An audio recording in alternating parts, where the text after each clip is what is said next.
Assalamualaikum warahmatullahi wabarakatuh. Om Swastiastu. Salam sejahtera bagi kita semua. Om Namo Buddhaya. Ya. Eh, kembali lagi di channel saya ini di Ardianto Persumbuhan TV ya. Ya, saya kembali membuat konten ini membahas tentang hukum kembali ya. Ya, seperti yang kita lihat di sini di slide ini bahwa saya akan menjelaskan hukum pidana. Nah, kita fokuskan slide saja ya. Hukum pidana yang akan saya bahas di sini adalah pengertian hukum pidana yang pertama, yang kedua sumber-sumber hukum pidana, nah yang ketiga asas-asas hukum pidana, nah yang keempat macam-macam pidana. Nah kita langsung lanjut saja ya. Sebelum kita lanjut, kita harus mengerti apa itu pengertian hukum pidana. Nah, yang seperti yang kalian lihat di sini, hukum pidana adalah keseluruhan dari peraturan-peraturan yang menentukan perbuatan apa yang dilarang dan terlarang, termasuk ke dalam tindak pidana, serta menentukan hukuman apa yang dapat dijatuhkan terhadap yang melakukannya. Nah, sangat jelas ya di sini ya. Ketika seorang melakukan tindak pidana, hukum apa yang dapat dijatuhkan, seperti tindak misalnya mencuri, membunuh, nah itu sudah diatur dalam KUHP. Nah, dan sudah ada hukumannya yang di situ tercantumkan di situ. Nah, jadi sangat jelas dari situ ya. Nah, selanjutnya dalam hukum pidana materi dikenal yang namanya tindak pidana. Adapun yang dimaksud dengan tindak pidana adalah suatu tindakan melawan hukum yang dilakukan oleh seseorang yang dapat dipertanggungjawabkan dan atas perbuatannya tersebut diancam dengan sanksi tertentu. Nah, ketika seorang melakukan tindak pidana, tentu seseorang pelaku ya harus mempertanggungjawabkan perbuatannya. Nah, dengan misalnya masuk ke ranah hukum peradilan, nah dijatuhkan sanksi di situ. Tentunya korban mendapat keadilan di situ ya, dan si pelaku harus mempertanggungjawabkan atas tindakannya itu. Nah itu ya. Nah selanjutnya tindak pidana ini ada dua ya. Nah seperti kita lihat ini. Nah ini kita lihat di sini tindak pidana material, delik material. Nah yang kedua tindak pidana formil, yaitu delik formil. Nah itu ya. Nah langsung aja lanjut. Yang dimaksud dengan delik material adalah delik yang hanya menyebutkan akibat yang terjadi. Misalnya dalam pasal 338 KUHP pembunuhan biasa yang menyebutkan hilangnya nyawa orang lain. Nah itu akibat di situ. Ketika seorang membunuh. Yang selanjutnya lagi, yang dimaksud dengan delik formil adalah delik yang menyebutkan cara-cara tindak pidana yang dilakukan. Misalnya dalam pasal 362 KUHP pencurian yang menyebutkan cara-cara mencuri, yaitu dengan cara diam-diam mengambil barang orang lain yang sebagian atau seluruhnya milik orang lain. Nah itu ya. Ketika kita melakukan tindak pidana, tentu kan pasti ada sanksi di situ ya. Seperti yang tercantum di sini, yang kita lihat di slide ini sudah jelas ya. Jangan ada pertanyaan lagi. Nah kita lanjut lagi di yang kedua ya, sumber-sumber hukum pidana. Menurut Profesor Mujidno SH, hukum pidana adalah bagian daripada keseluruhan hukum yang berlaku di satu negara yang mengadakan dasar-dasar dan aturan-aturan. Untuk yang pertama ini, menentukan perbuatan-perbuatan mana yang tidak boleh dilakukan dan yang dilarang, dengan disertai ancaman atau sanksi yang berupa pidana tertentu bagi barang siapa yang melanggar larangan tersebut. Nah, yang kedua, menentukan kapan dan dalam hal-hal apa kepada mereka yang telah melanggar larangan itu dapat dikenakan atau dijatuhkan pidana sebagaimana yang telah diancamkan. Nah, sangat jelas di situ ya. Nah, yang ketiga, menentukan dengan cara sebagaimana pengenaan pidana itu dapat dilaksanakan apabila ada orang yang disangka telah melanggar larangan tersebut. Nah, itu menurut Profesor Mujidno, sumber hukumnya ya. Jadi sangat jelas di situ. Nah, terus lagi lanjut, Kita lanjut. Sedangkan menurut Sudarsono, pada prinsipnya hukum pidana adalah yang mengatur tentang kejahatan dan pelanggaran terhadap kepentingan umum, dan perbuatan tersebut diancam dengan pidana yang merupakan suatu penderitaan. Nah, ini hukum secara umumnya ya. Nah, lanjut lagi, sumber hukum pidana dapat dibedakan atas sumber hukum tertulis dan sumber hukum yang tidak tertulis. Nah, ada dua situ ya.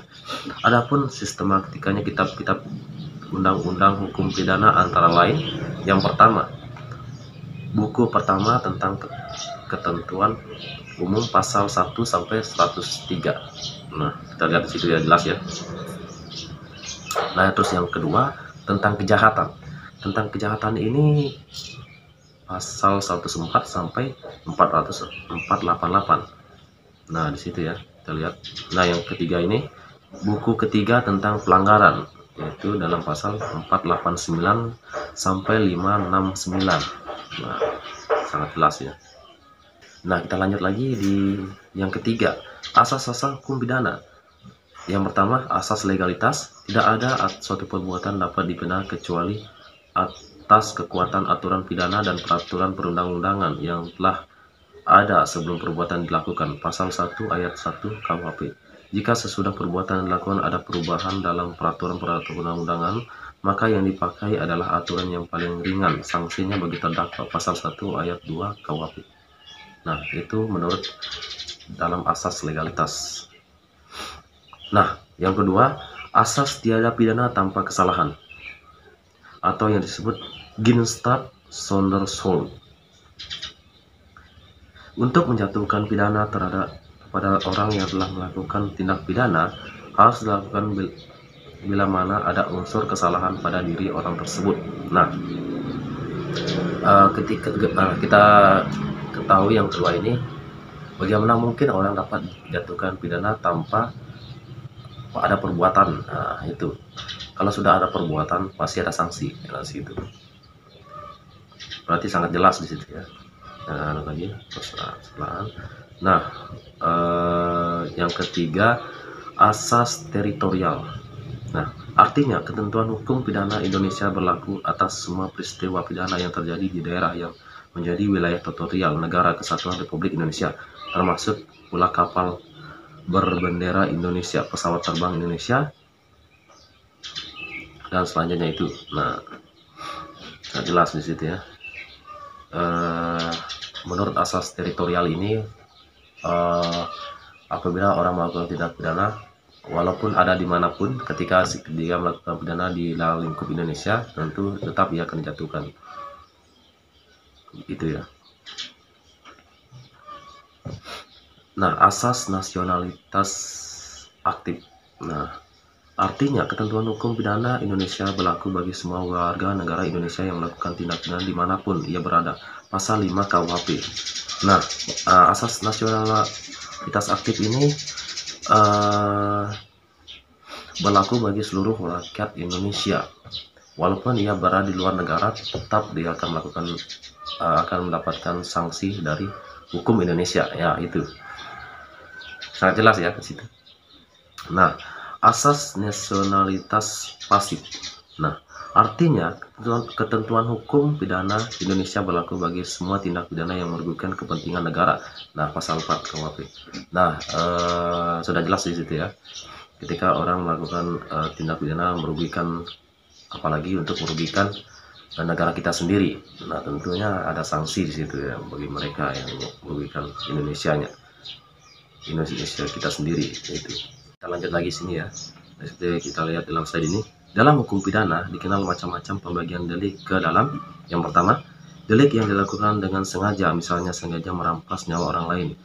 Itu diatur dalam pasal 338 KUHP. Dan delik yang disebabkan kurang hati-hati, misalnya karena kesalahannya telah menimbulkan matinya orang lain dalam lalu lintas di jalan. Nah, pasal 359 KUHP. Nah, itu sudah diatur masing-masing ya deliknya di situ.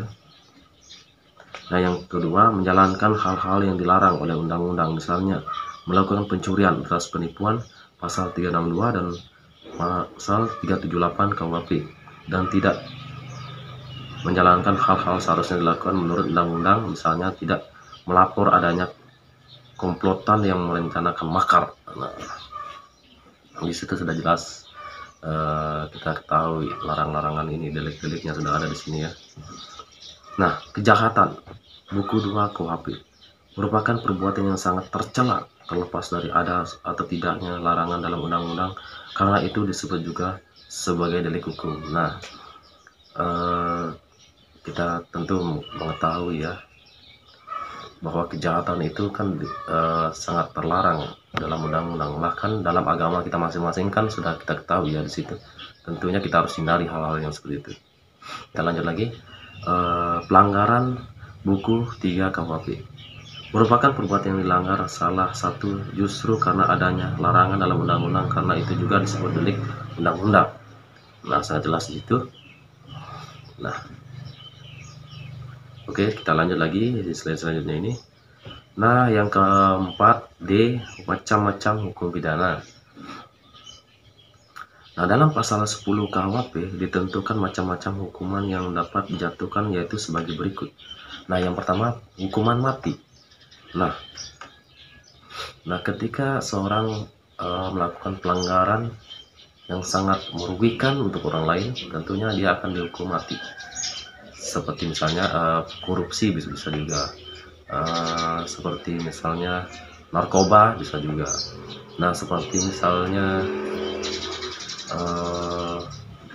merugikan orang lain ya, bersifat misalnya merugikan orang lain ya, sangat jelas di situ ya. Nah, yang selanjutnya ini hukuman penjara. Nah, biasanya kalau hukuman penjara yaitu dalam undang-undang ya, misalnya pembunuhan berapa tahun, misalnya 4 tahun ya, situ 4 tahun di situ kita di penjara. Jadi sangat jelas ya di situ. Nah, yang selanjutnya hukum kurungan.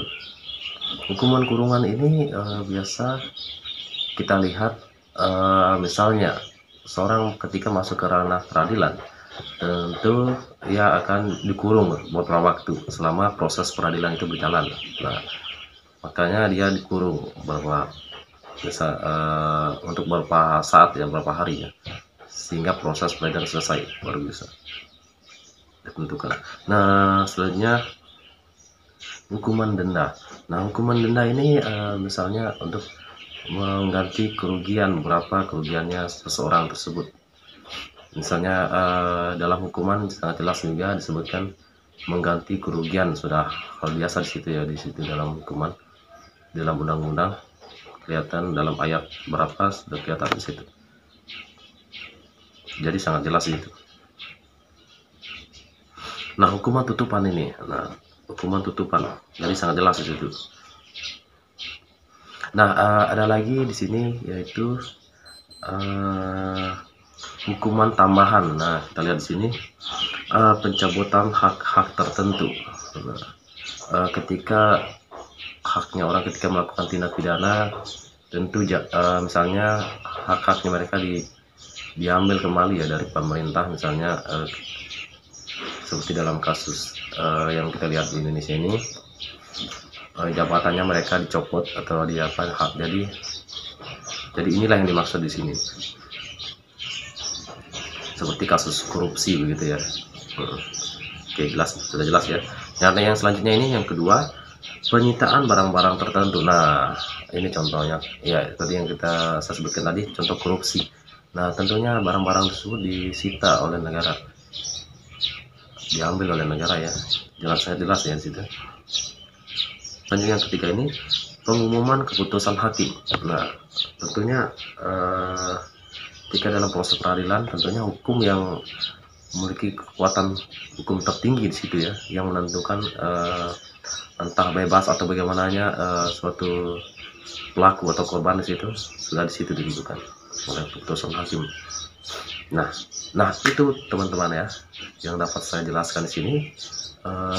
Mungkin kurang lebihnya mohon dimaafkan ya.